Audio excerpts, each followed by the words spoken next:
চলে আসছি ভবানীপুর, গাজীপুর ভবানীপুর। জীবনের তাগিদে বাচ্চাদের ফেলে চলে আসতে হয়, শুরু করছে তারপর আসতে হয়। এখন অটো করে যাচ্ছি অফিসের কাছে।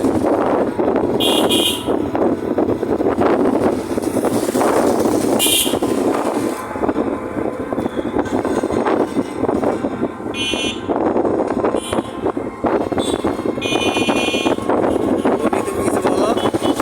কি বলবো, চলে আসছে ফ্যামিলি সাইরা গ্রাম অঞ্চলে গাজীপুর। জীবনের তাগিদে আসতে হয়। টাকা পয়সা জীবন থেকে কত কিছু হারিয়ে যাইতেছে,